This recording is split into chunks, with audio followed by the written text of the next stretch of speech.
Présentation du journal télévisé, deux rendez-vous après cette tranche d'information et ainsi que je l'annonçais en titre, le sujet lié au choix du parti Moël Béné pour la présidentielle 2021 pour mieux cerner les motivations d'un tel choix, pourquoi l'option d'une candidature externe au parti, la question du parrainage ne vient-elle pas annihiler les efforts du parti qui du reste ne dispose d'aucun élu communal ou national. C'est l'objet du grand oral de ce soir.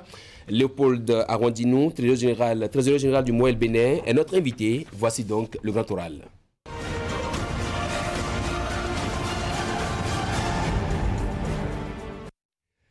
Bonsoir, monsieur Arrondinou, bienvenue. Bonsoir, monsieur le journaliste. Trésorier général de Moël Bénin. Oui.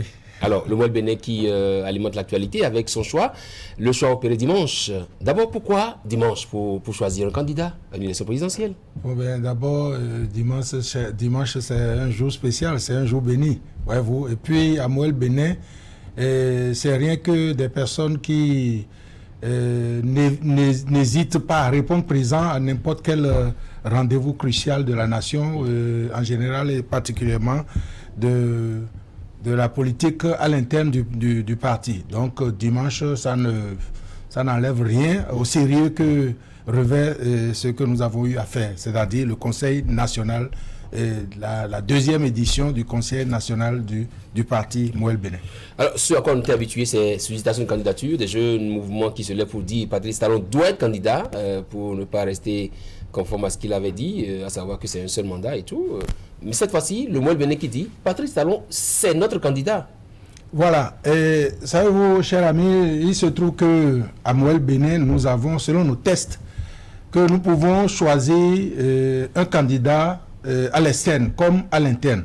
Bon, ben, écoutez, nous avons que 2 ans d'âge, et puis les contextes politiques et puis la réelle politique nous ordonne ou bien nous convainc que le cheval gagnant, c'est le président Patrice Talon. Parce que vous avez vu ce qu'il a fait en un peu de temps dans le pays. J'ai un ami qui m'a dit qu'il rentrait chez lui un soir et qu'il s'est perdu, qu'il s'est trompé de chemin. Voyez-vous, tout a été métamorphosé et puis il y a la cohérence entre ce qu'on dit et ce qu'on fait, voyez-vous. Et on a restauré totalement l'autorité de l'État. J'ai un ami également qui est directeur général d'une grosse société d'État. Et son assistant m'a dit un jour, ben, même les primes qu'on a voulu allouer au DG, il a dit non, je ne veux pas toucher parce qu'on respecte désormais le bien public.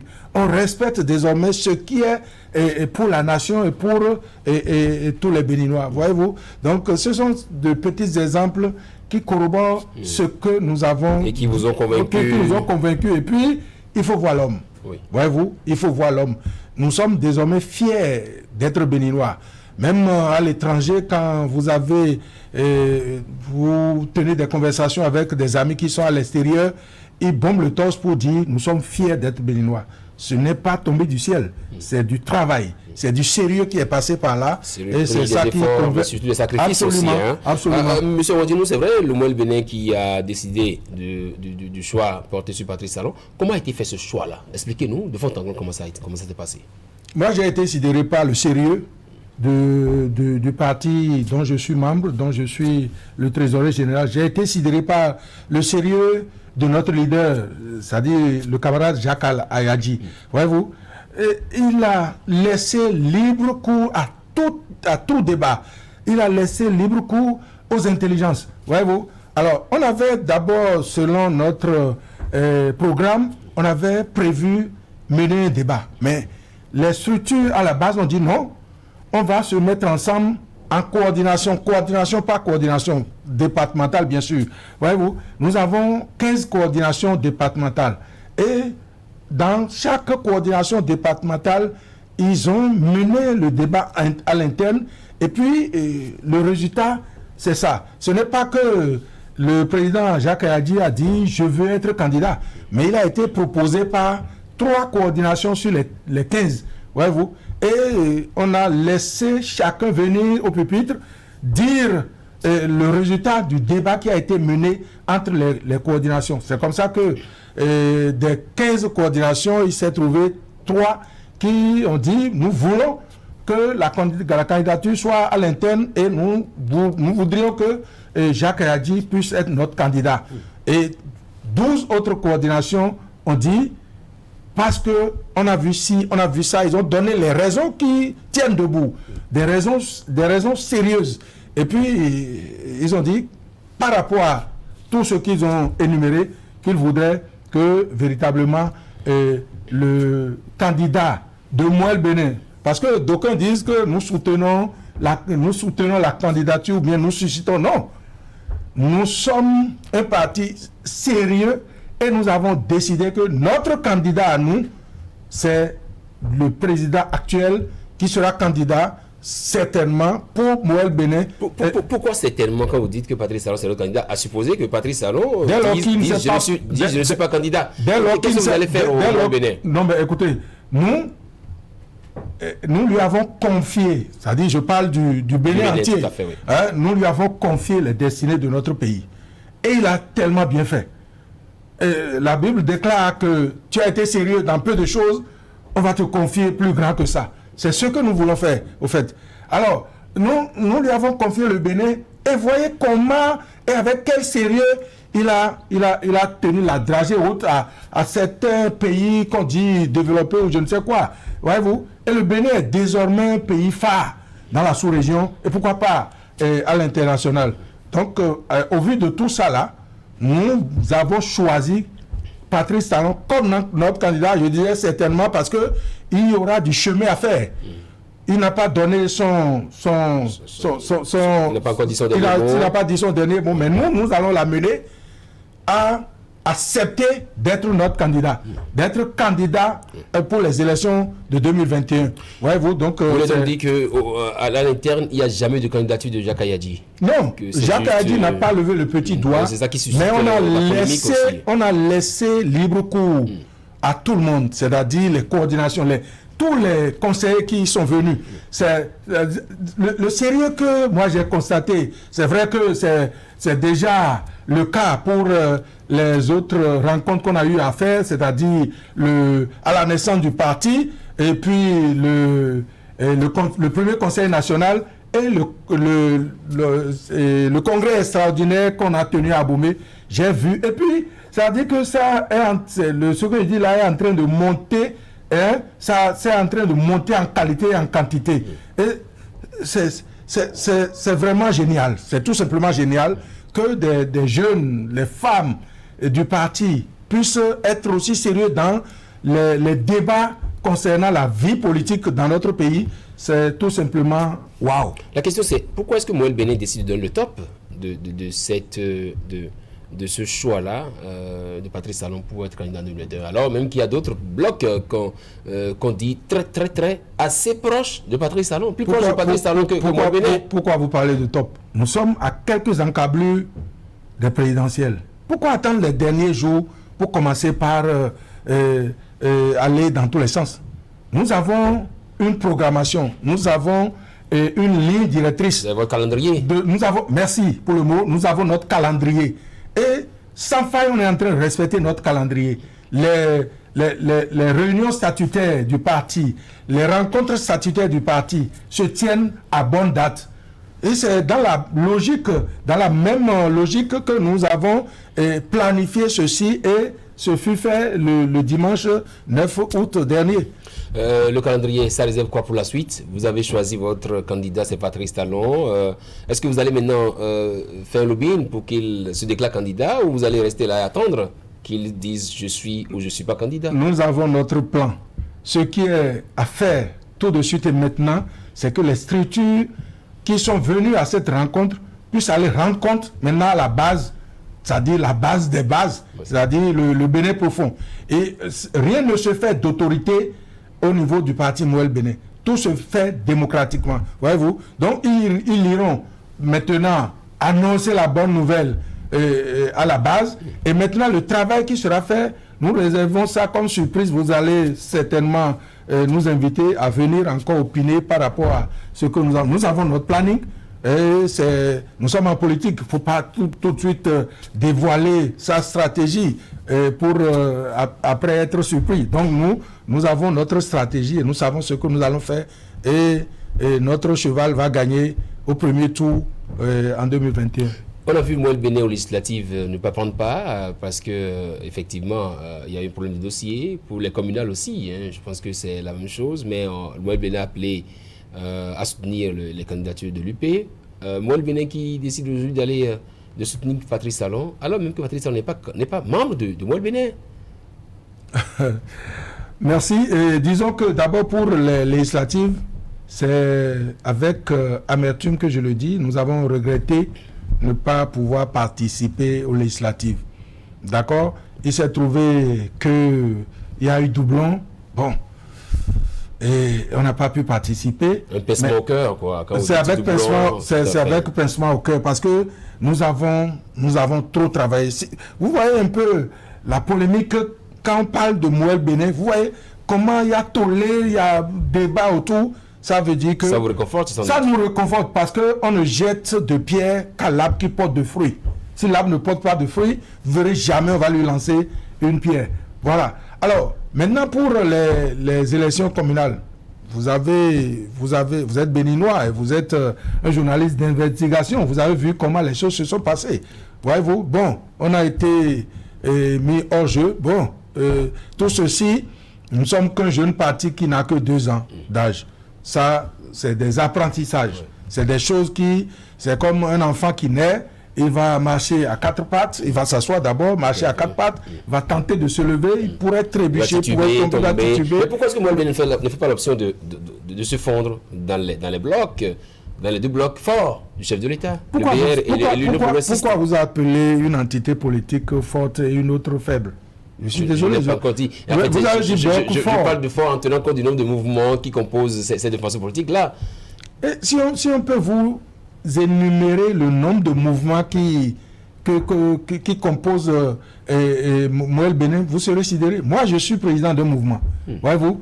Et mon mouvement. Je rappelle que vous étiez chef du 3e arrondissement de Cotonou. Oui, j'ai été chef du 3e arrondissement de Cotonou. J'aurais aimé encore poursuivre l'œuvre que, avec l'aide du conseil du 3e arrondissement, avec l'aide de la population, nous avons pu faire pour les presque 5 ans que nous avons passé aux commandes. On aurait aimé aller plus loin, mais le sort en a décidé autrement. C'est une vieille histoire et on oublie ça rapidement et on évolue. On passe à autre chose. Voilà. Nous avons choisi de soutenir l'UP parce que ça a été un débat démocratique au niveau du parti également. On a demandé à chacun, on a dit, bon, nous avons 2 blocs devant nous qui sont des entités de la mouvance présidentielle comme nous. Oui. Voyez-vous, comme nous. J'insiste dessus. Alors, on dit, bon, maintenant, nous sommes d'une mouvance, on veut que la mouvance gagne. Dites-nous, vous qui êtes les entités politiques de la base, dites-nous quel est votre choix entre le BR et l'UP. Il y a eu beaucoup de personnes qui ont choisi BR. Il y a eu autant de personnes, même plus de personnes qui ont choisi l'UP. Et quand on a balancé, on a vu que l'UP a pris le dessus par rapport au choix de nos structures de base. Est-ce que vous pensez que votre soutien pour l'UP a pu apporter quelque chose? Ça a apporté beaucoup de choses. Ça a apporté beaucoup de choses, qu'on le veuille ou non, qu'on le reconnaisse ou pas, ça a apporté beaucoup de choses. Quand vous prenez l'alcool, la substance qui fait que ça vous fait dandiner, ça vous saoule, si on enlève ça, ça devient seulement de l'eau. La substance qui a fait que l'UP a été une bonne boisson, c'est Mouel Béné, qu'on le veuille ou non. Parce que ce que nous avons fait a permis que UP puisse être le parti qui a eu plus de municipalités, plus de communes dans notre pays. C'est de ça qu'il s'agit. Personne ne peut dire cela. Des élections législatives sans Mouel Béné, des communales également sans Mouel Béné, la présidentielle qui va se je ne vous rectifie pas, mais je suis tenté de le faire. Oui. Finalement, quel est le moral de la troupe en ce moment? Ah, si vous saviez. Quand on dit sans Mouel Béné, c'est sans des candidatures de Mouel Béné, même s'il y a eu des soutiens, peut-être voilés des soutiens. Mouel Béné a participé aux 2 élections là. D'accord, nous avons déposé notre candidature. Nous avons eu le récépissé provisoire d'abord et on n'a pas pu franchir l'autre et on n'a pas pu traverser l'autre palier. Alors, maintenant, pour les élections municipales, Moël Bénin a participé, on a battu campagne. À ce niveau, vous avez plutôt appelé à voter. On a battu campagne. Pour législative, vous êtes resté, vous avez laissé le choix. Nous ne sommes pas restés dans nos coins et dit allez voter. On s'est battu sérieusement, on a mouillé les maillots. Le président Jacques Ayadi, il a parcouru presque toutes les 77 communes du Bénin. Et les responsables au haut niveau de notre parti politique l'ont accompagné. Moi aussi, j'étais sur le terrain. Nous avons fait un bon travail. Très bien. Et c'est le résultat qu'on est en train de contempler avec bonheur. Merci à vous. C'est moi. Léopold Arondino, ancien chef d'arrondissement de Cotonou. Cotonou 3. Oui, Cotonou 3. Oui. Le plus grand arrondissement en matière de potentialité et d'intelligence. Voilà. Ah non? Ben oui. Ça regroupe quelle localité Akopa? C'est Akopa, non? Oui, c'est Akopa. Quand vous descendez du pont, c'est le 3e arrondissement est à gauche. Oui. Ouais. Quel quartier Nous avons 13 quartiers, vous voulez que je les cite? Oui, allez-y rapidement. Alors, il y a le quartier à Dogleta, il y a Djegoulé, il y a Benokpo, il y a Elawadje 1 et 2, il y a Fifatin, il y a Midombo, il y a Segbeya, il y a Bodjedo, il y a, je crois, Segbeya Sud et Nord. Voilà. Merci. Pas si j'ai oublié. Merci. De toute façon, on vous aura compris, c'est le chef d'arrondissement, un ancien chef d'arrondissement de Cotonou qui parle. Le chef du 3e arrondissement, l'ancien chef du 3e arrondissement, pour qu'il n'y ait pas d'amalgame. Qui a parlé, trésorier général de Moël Bénin. Voilà. Merci d'être passé. Tout de suite, on va accueillir Willy Bayala. C'est à moi de vous remercier. Merci.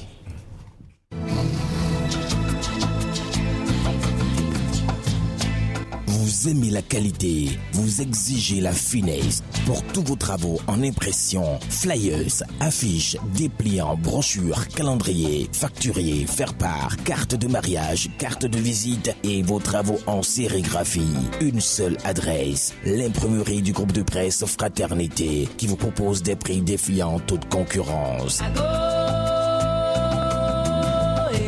Imprimerie Fraternité, c'est une équipe dynamique avec du matériel de dernière génération capable de vous produire en quantité, qualité et avec célérité. Imprimerie Fraternité, nous sommes situés à Ménotin dans l'avant de la station Sonacop. Contact 97 60 79 34 95 34 10 47. À l'imprimerie du groupe de presse Fraternité, la qualité est garantie.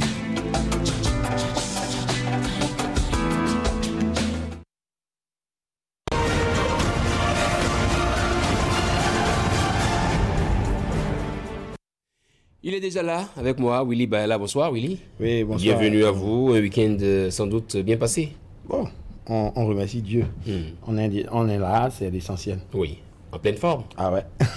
Très bien, 3 sujets et une vidéo de fin. On démarre avec l'actualité politique, les choses qui deviennent sérieuses. Et Moël Bénin qui donne le ton.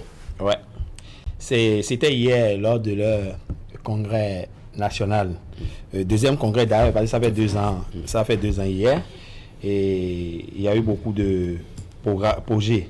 Il y a eu beaucoup de projets, mais ce qui a retenu plus l'attention ou ce qui a plus marqué l'événement, c'est la désignation du candidat de Moël aux élections de 2021. Élections présidentielles, bien sûr. Oui. C'est Roméo Acloso qui nous fait, qui nous ramène un post. Et il dit ceci. C'est bon, je vais me retrouver là. Il n'y a pas de souci. Pendant que vous vous retrouvez, et il dit, à l'issue de son deuxième conseil national ordinaire qui s'est tenu ce jour, Moël Bénin a désigné pour la présidentielle de 2020 Patrice Talon comme son candidat. Il y a eu naturellement des commentaires. C'est Abraham Kahonou Carlos Abrati qui dit au chef d'aviser Alexis Cordio, ils ne savent pas ce qu'ils demandent. Et Wilfried Nicéphore Wessou, on soutient un candidat qui ne s'est pas déclaré, ils auraient pu simplement susciter. Dossou Chamel qui dit Wilfried, qui t'a dit qu'il ne s'est pas déclaré. Il revient, il s'est déclaré, où, quand, informe-moi mon frère. Et Dossou Chamel de lui répond, je sais que tu sais.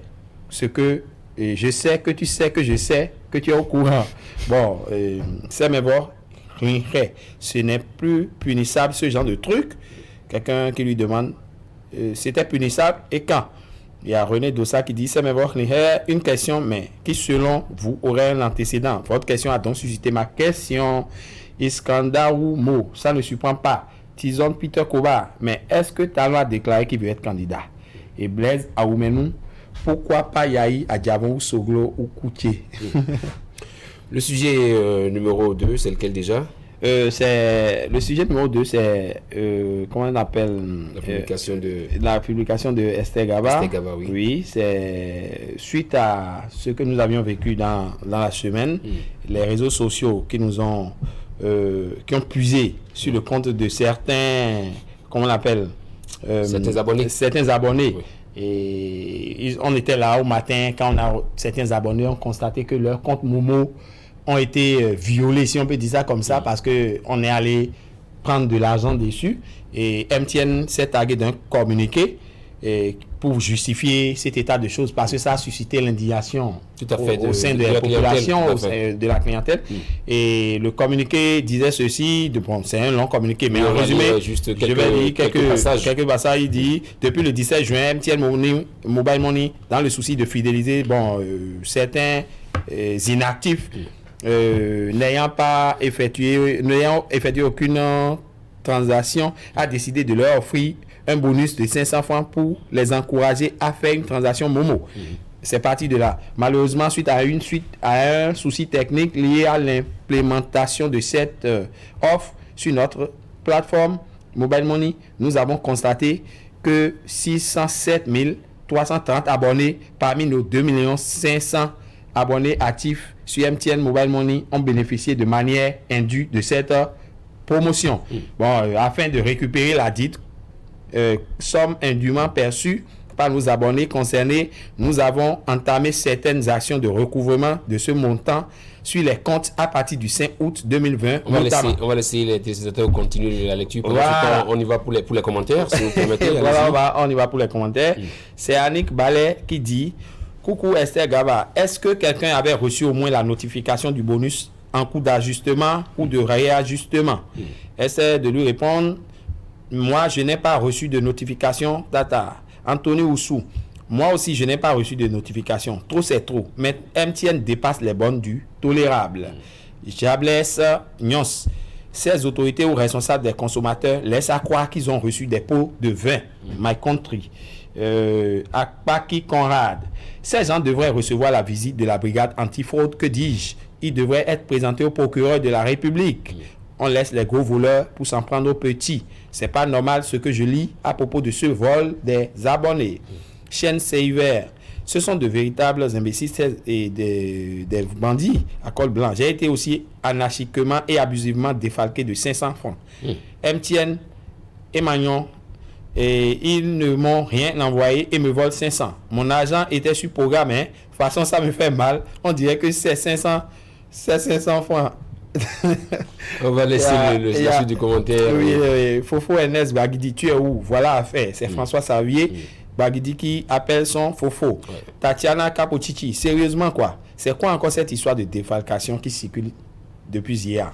Maoudoton Tita: au moins un message pour dire que j'ai reçu 500 francs, mais aucun message dans mon portable. Le truc est qu'ils savent qu'on va beau crier, mais rien ne va se passer parce qu'on ne va pas jeter nos SIM. C'est pas grave. Iman Duros: moi c'est 500 x 4, j'ai tellement mal. MTN, comment osez-vous? J'appelle le 111, rien. Younous Diallo: heureusement que j'ai pas Momo.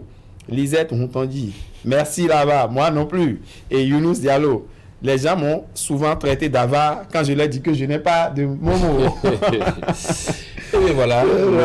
Dans une situation suivie, il y a toujours ceux qui en tirent profit, il y a d'autres qui... Et il y a certains que ça amuse, il y a d'autres qui sont dans leur sérieux. Ça va, c'est ça aussi là. Ce sujet 3, c'est ce témoignage d'un internaute relayé par Yves Dakoudi au sujet des réformes administratives et les nombreuses innovations engagées au niveau du numérique. Tout à fait. C'est une adresse à l'attention des internautes. Et il a préféré passer par Yves Dakoudi, par le mieux de Yves Dakoudi, pour pouvoir se faire entendre. C'est vrai que c'est un long test, mais il faut retenir dans l'essentiel, il faut pendant que le test est plaqué, on va... Voilà, pendant que le test est plaqué, je vais faire le résumé fait. succinct pour permettre aux gens de ne pas trop lire. Voilà.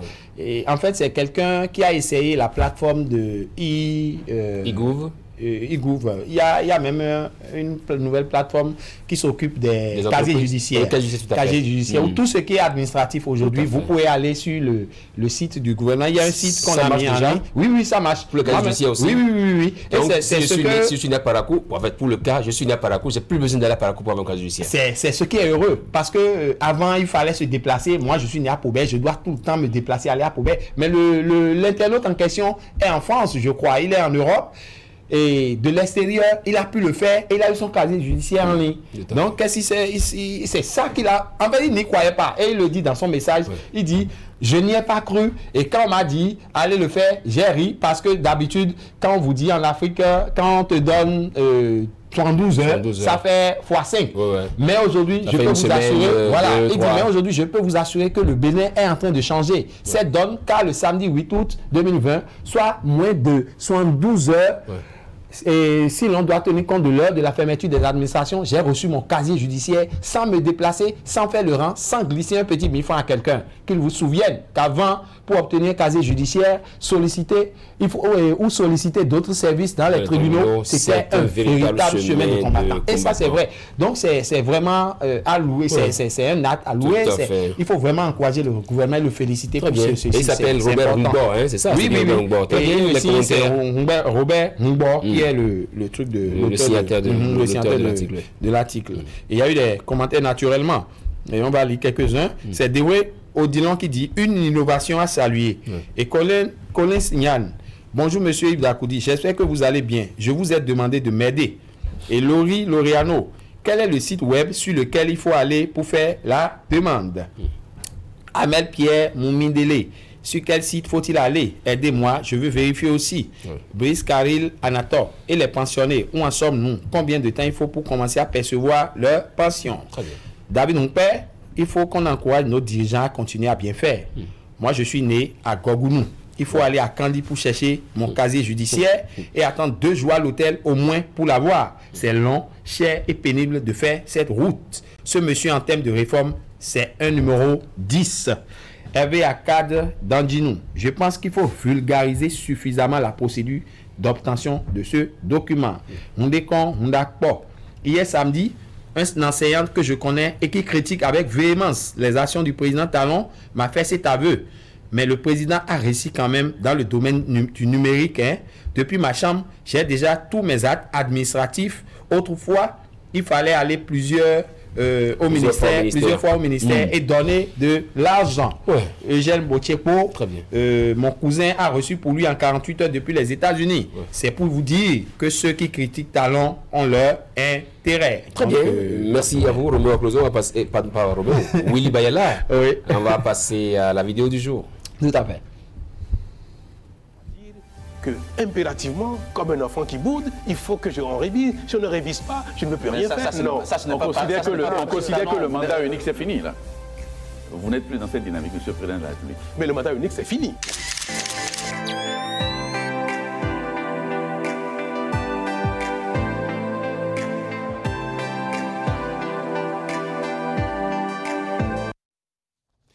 Et oui, cette séquence vidéo qui fait le tour de la toile, qui rappelle que cette question de mandat unique n'est plus d'actualité. Ah ben oui, il a dit, voilà, et les politiciens béninois n'ont pas voulu de ça, sinon ils auraient voté la loi, ils auraient changé la constitution pour ça, et on serait en train de parler de mandat unique, ils ont dit non, bon, on prend hâte et on évolue. Donc voilà, la vie continue. Merci. Merci à vous, Willy Bayala. Merci d'être passé. C'était donc 90 minutes au Bénin. Nous sommes lundi 10 août 2020. Si vous avez aimé, faites-le savoir.